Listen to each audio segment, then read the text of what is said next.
Ассалаумағалейкум. Бүгін 15-ші күн және де 15-ші сабақ. Сабырлық немесе сабырлықты сақтау деп аталады сабағымыз. Бұл кәсіпкерлік 21 әдеттердің бір өте маңызды бір дүниесі. Көп кәсіпкерлер сабыр сақтай алмаған қасиеті үшін көбінесе бір миымызға бір идея келеді ғой. Сол идеяны біз преждевременный реализацияға кетіп қалады екенбіз де. То есть қазақша айтқан кезде бастап кетеміз.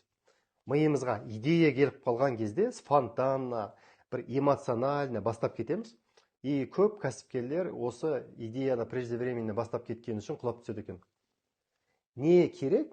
Мына жерден қарап отырып сіздерге оқитын болам. Сабыр сақтау бұл қиындықтар мен күтудің алдында төзімділік пен сенімділікті сақтау қабілеті. Бұл кез келген жағдайда тіпті стресстік немесе қысым жасалатын кезде де сабырлықты және де тыныш қалуды білдіреді. Сабыр сақтау бұл тек қана уақыт өткізу емес, сонымен қатар осы уақытты пайдалы және ойластыратын түрде пайдалануға деген міндеттеме.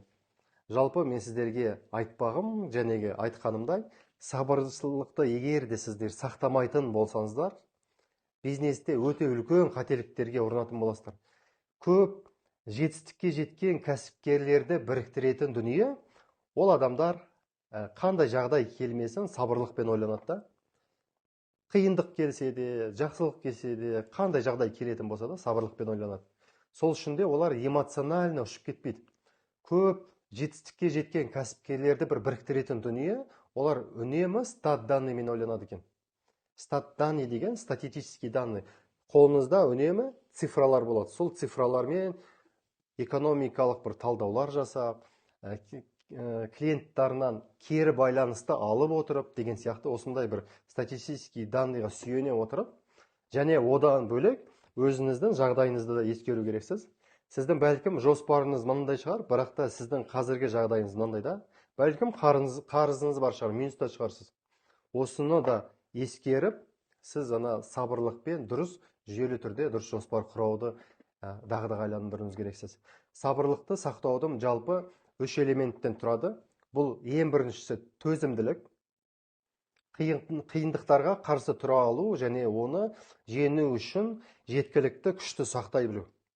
Ол күшті қайдан аламыз, энергияны қайдан аламыз, біз бірінші сабақтан бастап жазған болатынбыз.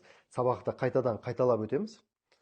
Сол кезде энергияның қайдан келетін көздерін бәрі туралы айтқан болатынмын. Және де ұзақ мерзімді көзқарас.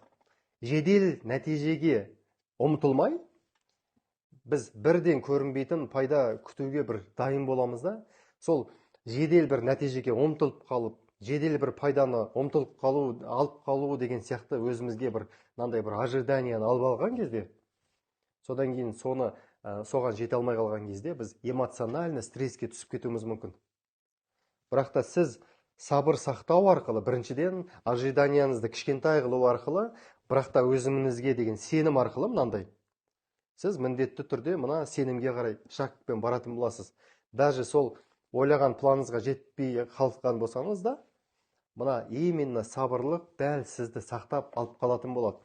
Сабырлық сақтау арқылы сіз артқа қарай секіріп кетпейсіз.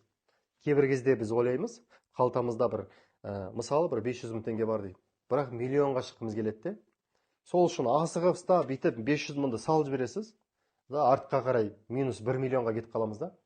Өте маңызды жаңағыдай өзіміздің сабырлықты сақтауымыз.